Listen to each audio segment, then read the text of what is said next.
What's going on, guys? I'm Levita Josue. I'm Antonio Ache. And this is Comrom, where we do nerdy reviews with the occasional booze. So, by now, we've all should have seen the first 3 hours of Crisis on Infinite Earths, one of the biggest events to ever take place in comic book history. We start off Crisis by an omnipresent vibe by the Monitor narrating the introduction, letting us know that Crisis has officially begun. Red skies covering multiple Earths across the universe, and our heroes finally coming together and getting prepared for the event that they've been waiting for all year.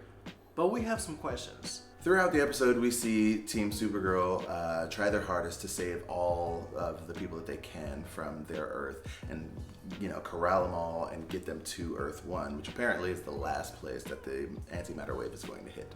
Can we talk cameos for a second? We have had cameos galore. Between episodes 1 and 2, there have been an outstanding number of cameos, and some would say that they might have thrown in more cameos in the weaker episode.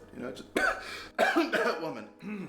Oh my God. So far, we've had Burt Ward from the 60s Batman, Robert Wuhl from 80s Batman, Will Wheaton, and we even get Wentworth Miller as the otherworldly Wave Rider's computer.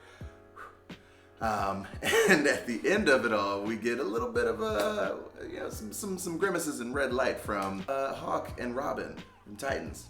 Didn't quite expect to see that, but we got it. It was small, but it was there. So at the end of episode 1 of Crisis, we see the giant army of aliens coming out of the sky, spaceships coming out, people panicking, everyone's going crazy, and of course our heroes go to save the day. We see the heroes fighting, we see Batwoman just punching and kicking, and somehow that's kind of destroying them also. We see Superman using his heat vision, Supergirl using her frost breath, and then Arrow shooting his arrows. Monitor says, time is up, starts pulling every single one out of there, except Oliver, of course, says it's not time yet, shoots an arrow right at the Monitor, zaps him, and Oliver decides to take on the army of aliens by himself, charges full force. By the way, if you notice, he has a full canister of arrows, pulls 2 arrows, draws 1, 2, shoots them, dives, has empty arrows. Where did the arrows go? I didn't see them scatter anywhere. We see Oliver charge forward to the army of aliens all by himself with no arrows. How does he survive that? It's not like he was swinging from building to building like some Spider-Man because he was already on the rooftop, but yet then we see him laying down in front of all his heroes with a bruised up face, yet a pristine green arrow suit. With absolutely no slashes, no blood, no nothing. All this bloody face, but your suit is absolutely in mint condition? How is this possible? Tony, take it away. Episode 2, a little bit slower. It starts off, of course, with us reeling from the turmoil of having just lost, freshly lost Oliver Queen. It was a surprise, even to the Monitor, so, how are we supposed to see that, John? One for Ollie. Yes. But the rest of the episode is a bit more predictable, though. We get, everything from the very sentence that the Monitor says to send Ruby Rose off to go collect the new Bat of the Future just seemed like it was obviously going to line her up as the paragon of courage. And that's great and all, but, that writing could have been better. So we see a little bit of a confrontation between Batwoman and Supergirl when Supergirl is just getting a little too curious with that Book of Destiny.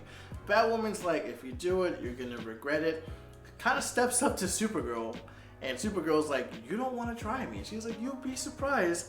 And Supergirl walks away. We see Ruby Rose take a sigh of relief, and Melissa just walks out of frame.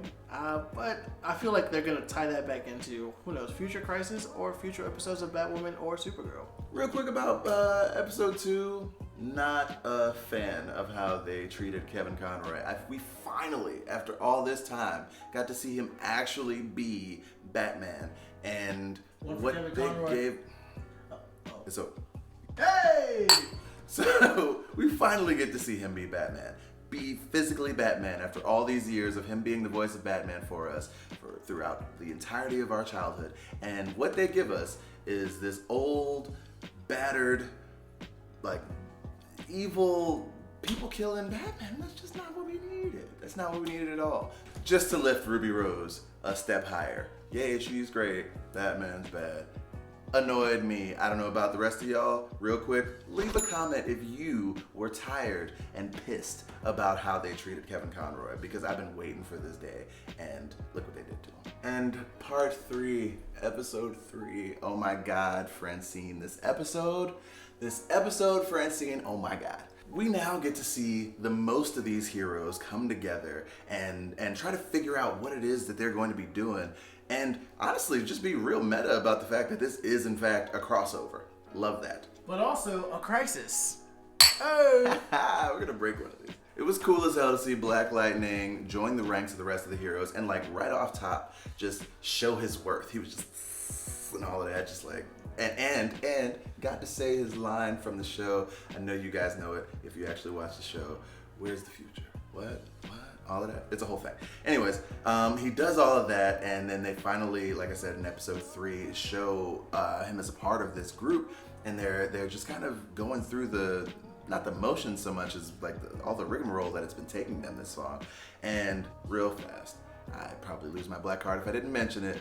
I know y'all saw that nod between Black Lightning and our future Green Lantern when brothers saw each other. It was, brother, what? I'm surprised he didn't do one of these. We all knew that Flash needed to die in Crisis. We've been seeing the fire for years. We've been seeing it since the beginning. Now that it's finally time for Flash to die in Crisis, Flash dies in Crisis, except it's only John Wesley's ship and it's not the Barry Allen Grant Gustin that we know. However, that climactic moment, which by the way, when John Wesley's ship borrows Barry's speed, that blew my mind, because we know we're going to see that in the future. Barry Allen, what are you going to use that for? Are you going to use it in Crisis, or are you going to use it to beat the big bad blood work in your show? However, when John Wesley's ship tells Barry, Flash must die in Crisis, we never knew which Flash. That was such a big climactic moment. However, predictable. Did the predictability of that moment overshadow the build-up to real fans? I know it did for me. Did it for you? Drop a comment down below and let me know what you think. At this point in episode 3, we witnessed what we all saw coming. Old Barry giving his life up for New Barry. Yes, perfect timing.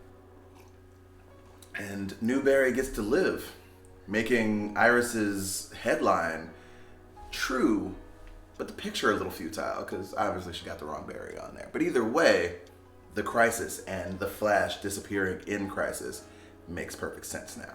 Real talk, the big curveball that this episode threw that I did not see coming was Oliver becoming our universe's Spectre. What? Did you see that coming? Because I definitely didn't. At the start of Crisis, I had no idea. So now we've seen the first 3 hours of Crisis on Infinite Earths. 2 hours left to go, but as I mentioned at the beginning of the video, we have some questions. How will Lex Luthor be an asset to the team? Will Oliver die again, or is he just gonna like drift off into Spectre-iness? Are we gonna see Tom Welling in the black Superman suits? Black Superman? No. Are we gonna see Ryan Choi in the Atom suit? Most importantly, how are our heroes gonna defeat the Anti-Monitor? That's real talk.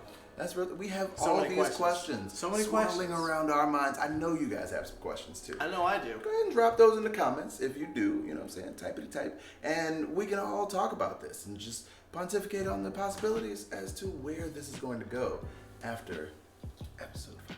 Until January, Crisis. Crisis. If you liked the video, go ahead and give it a thumbs up. Share it out with all your friends and family. Real talk, make sure you guys like and subscribe so that you don't miss a single video that we got coming out, because we got a lot coming. I'm Lavita Josue. I'm Antonio Ache. And this is Comrom, and we'll see you guys in the next video. Or otherworldly wave rider. The otherworldly wave rider.